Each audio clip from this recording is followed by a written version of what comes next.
Welcome everybody. So today we have two seed funding presentations. First up we have Savhannah, and I apologise for the small setup, but we will have a demo which is very, very exciting for us here. Without further ado, very much looking forward to hearing this, Savhannah. Those of you who have not caught up on the Interacting Minds podcast episodes, now's your chance to hear all about how this came into fruition, but I strongly recommend that you check out some of the episodes anyway, because I think they're wonderful. So thank you both. Thank you so much, and thank you to the IMC Seed Fund for making this project as well possible. So I'll just move over here so you can actually see me. So I'm representing today on behalf of kind of a group of people that created this. So Arnault, who's I think taking the secretive behind it, has also been a very kind of core member here. And we are also presented here today by our editor, who is doing a little live demonstration for you to get a bit of a kind of deep background into what podcasting is about and kind of what happens behind the scenes. So first and foremost, the Interacting Minds podcast was an idea that I had just because I wanted to try it out. Christine, Ella and me had this kind of resource of exchanging podcasts that we got really excited about during Corona when we were running. And I started to getting into this idea of let's actually think about communicating science and what do you need to build these skills. I never had done it before, so it was a lot about me also testing things out. Like many seed funding projects, it was just kind of what can I do, trying it out, what can we build from there, and what resources do we need locally as well to make it possible.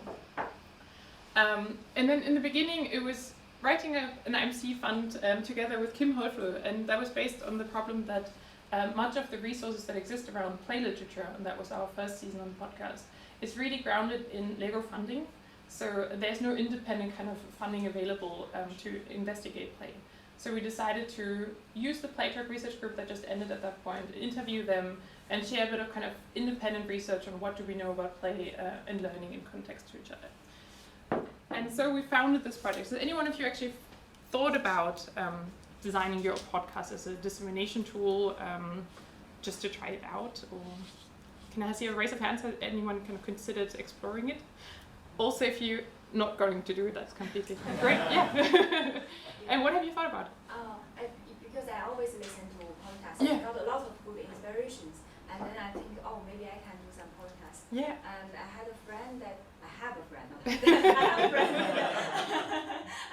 We always had a very good, deep conversation together. Yeah. We can talk for several hours, like 6 hours together on the phone. So I feel like, if I can make podcast together, then it's easy to make a 1 hour talk. But I haven't started yet. It's very immature. Well, you just need to start. That's fantastic. So what I actually wanted to show you today is kind of a quick overview of what resources we actually made available. So this is the Interacting Minds podcast page, where you can find all episodes on the IMC page that we created. The first season, as I said, was focused on kind of this idea of exploring play. Kim and me ended that kind of collaboration at the first year and decided to let's make this more IMC based, and Arnault joined the team kind of more core in the front. He was always a production manager of our kind of idea, but joining as a host as well. And then we decided to really focus on what makes the IMC special, and that is this kind of research in interaction with some public kind of domain. So research and interaction with political decision making, talking to Rebecca and Michael about their work at Hope. We talked to Christine about using wearable devices. But we also talked to kind of clinical practitioners, so Mette and her team upstairs in Borderlands of Living are just kind of exploring what is your research about. And here with Mette especially, it was actually a project that was funded by their resources. So Mette reached out saying we would like to disseminate our research to our funder and show kind of what we've been doing. And we said we could happily help you. Create a podcast episode together with you. We think about how we can help you structure it, what is the things you would like to share, be kind of a thought partner in developing it, but also being the kind of interviewer to help you guide the episode further. And there, if you're actually interested in that, you can see kind of 3 projects from the Borderlands of Living project that were developed that way. And then we also talked to people kind of a bit more of the outside of the IMC, so the Borderlands, the Standby project, so Simon and Lasse. And then also recently we collaborated with the EER project and with Chris and Uta to talk about their work. So that has been kind of a building project. And leading me to something that we've developed. So Arnault and me actually spent a lot of time writing up an Interacting Minds podcast manual. That was kind of one of the focus today about. So the idea is you can use this resource if you ever consider creating a podcast to get you started. We started off, of course, with the big question of should you start a research podcast? So the pros and cons. Like, you might wonder, I really like this idea, but I don't know what I need to do it, I don't know where to start. This is kind of giving you a quick answer. So what are the pros? What it can really help you disseminate projects. Mark and me have been using it in our courses for teaching. So our students actually developed as their final project, instead of writing a paper, they developed a podcast. And that was incredible for those that were second language learners. We were teaching an IB subject. So those that were kind of unfamiliar with actually speaking and writing in English, they developed podcasts together with guests. So they also had someone they could bounce kind of ideas with. But you can also use it to write it into your grant application. So think about how can I disseminate what I'm building here later on. And you don't have to just do your own podcast. You can actually reach out to Vidensens in Denmark. They are happy to host researchers, so you don't have to go the big way of doing your own podcast. You can actually become a guest on other podcasts and that way communicate. So Rebecca and Michael came on our podcast, talked about their work, and that way they can share that with partners, so their funders. They can share it with the public and say, hey, this is what we're doing. And then you can also kind of think about the cons. So it's actually a huge time investment. Building the skill takes a long time. So in the beginning, I think we spent 30 to 40 hours on each episode, which was intense when you have a PhD on the side. Now we got down to really understanding how much do you actually have to prepare. Over preparing is a big issue. So if you prepare too much, you actually become very dull in your conversation because you're already kind of preempting the next step. And we also kind of identify kind of what costs do you have. So if you want to start this project, what would you need to budget in order to create it? And this is kind of bringing me to Kirsi. So we actually had the huge advantage with this project to get twice seed funding to develop it and really think about how we can make it more sustainable. And we hired Kirsi as an editor to take off all the kind of technical side of it, help us guide us in how to record, how to edit. And she's going to give you a quick demonstration of what can you actually do behind the scenes, from me speaking to a microphone to Kirsi making it actually sound like I want to hear it. And then if you're interested, just go through the manual and learn a bit more about it. So we spent a lot of time kind of developing it in terms of also thinking about the different roles that are involved. In our instance, we took most of so I was a producer, host, and also kind of doing admin. Arnault did a lot of technical assistance, but there's also kind of giving you an idea of kind of what team could you compile to create this product. And there's also resources on what you have available at the IMC. So we actually now have a whole setup for a podcast studio. So if you ever want to record something, just borrow it, just drop me an email or Arnault and we can help you get it. And there's also resources in terms of kind of how to get in contact with Kirsi if you need an editor. And also Aarhus University has a TV studio at the Center for Educational Development that can help you do kind of visual communication films. And then also there's a Aarhus University Press podcast studio where you can record and you just approach them, say, I would like to have an episode, and they take it from there. And they give you professional journalists to help you develop the whole story, and you don't need to do anything but just give them the money to produce it for you. Fantastic, but I'll leave it to Kirsi and kind of show you the magic behind the scene. So the first thing, ensuring a good podcast is good equipment. Because in post-production there is only that much you can do. And of course when you have worse equipment, then it takes longer and longer time. So that would be the first thing. And what we did is we bought this Zoom recorder that we can hook up into a microphone through a cable. I don't have all the equipment with me, unfortunately, but so basically you need a lot of these cables of good quality to hook up the 3 microphones that we have also at the IMC, looking like this.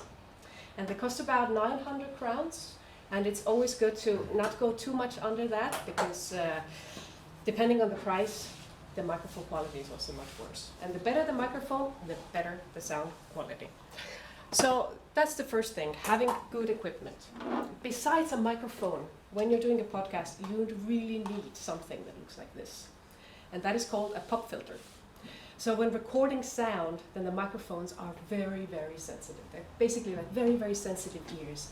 And when we are speaking, then we have plosives like P, K, and T. And that is very, very difficult for the microphone. So normally the sound waves just like has these peaks that later on need to be kind of tamed, and that takes a lot of work. So when you will use one of these, then automatically the sound will be better. Another thing with the microphone is that you would need to be relatively close to it. So another practical thing is, of course, having good equipment, having a good room, and then having a comfortable seat to sit in. So that was also one of the challenges that we had, just to have always a comfortable space so everybody would sit comfortably. It's always good to have like an adjustable chair. And also you have to create this circle of the participants so that you can easily have the microphone in front of you while looking at everybody. That was essential, because if microphone, let's just suppose this is the microphone, if you would turn your head even just like this, then the sound changes drastically, because the direction of your speech is here. And then I later on have to compensate in order, so that for the listener it sounds the same, because that's what we expect from the ready-made podcast. That it's all the same, there is no noise on the background, and we can hear clearly everything. And also when everybody laughs, like ha ha ha ha ha, so that it doesn't like make us stiff. So there is a lot of different elements to editing. But before I go on and I show you also the program that I used, I would like to make just one little experiment, just to give you an idea of this world of sound that you also have to keep in mind. So I said that there is a need for good equipment, and there is a need for good room. And the good room part is very, very important, because the quieter the room, the better. And even though in here, for example, sitting here, it seems pretty quiet, pretty good. But let's make a little experiment. And for 10 seconds, I would like us to be as still as possible. And then I want you to listen to every little noise that you can hear around, and then name it. Let's try that.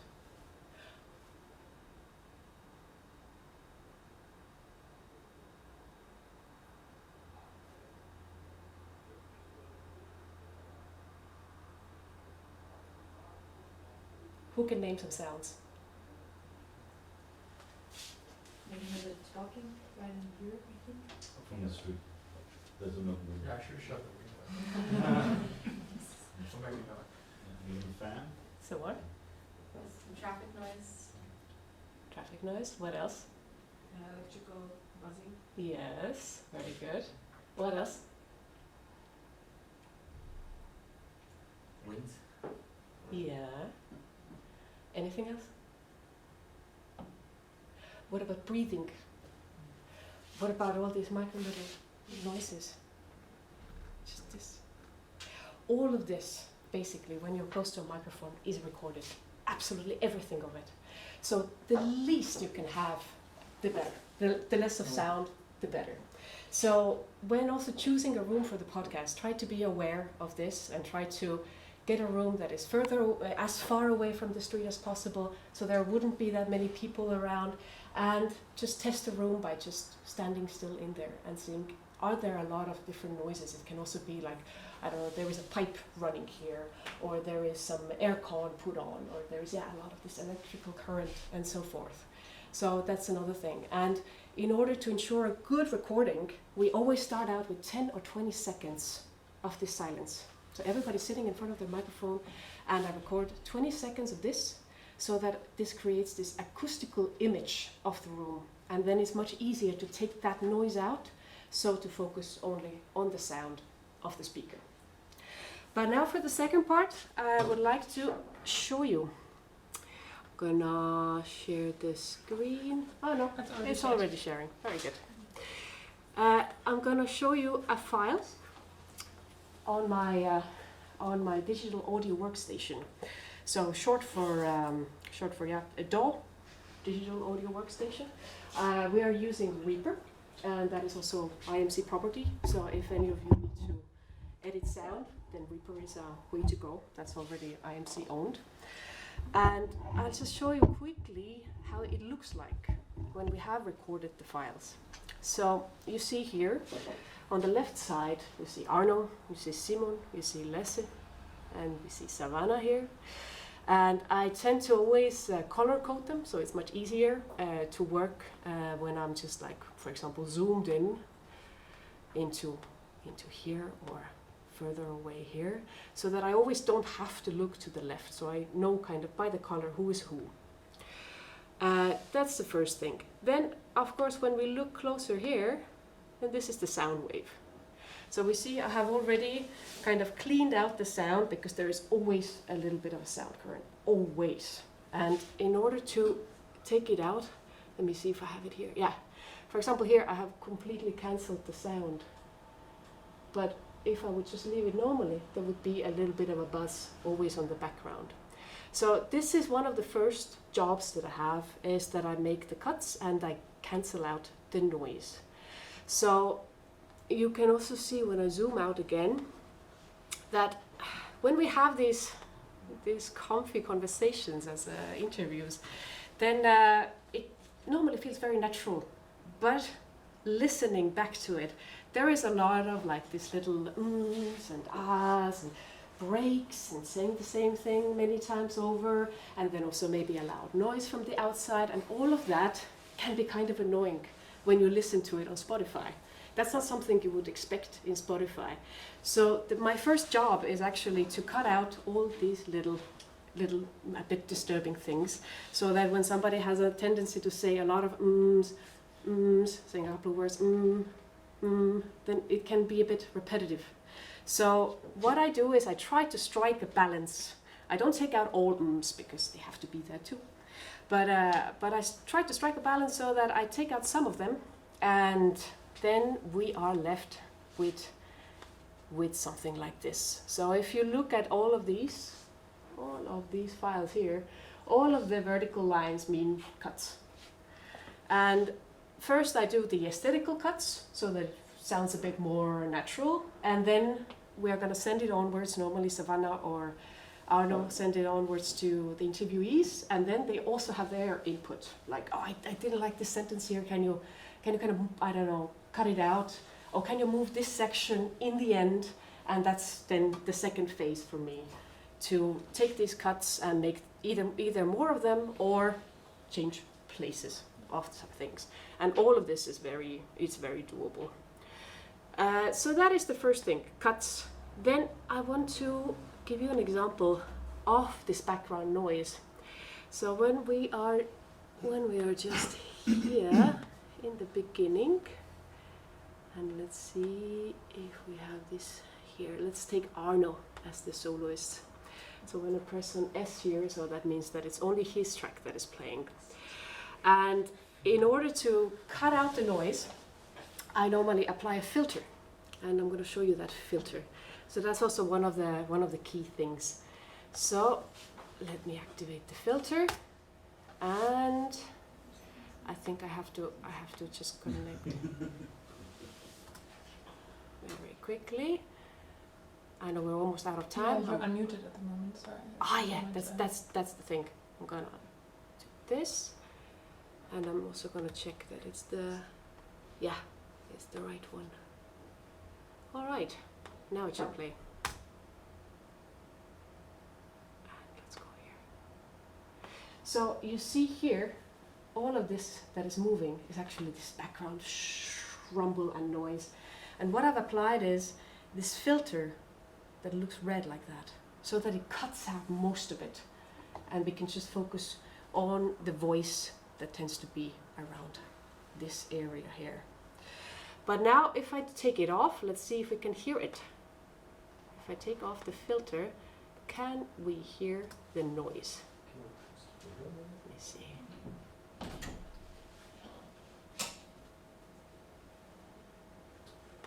Because that should be pretty. There it is. Maybe in the background. Breathing. I'm very busy.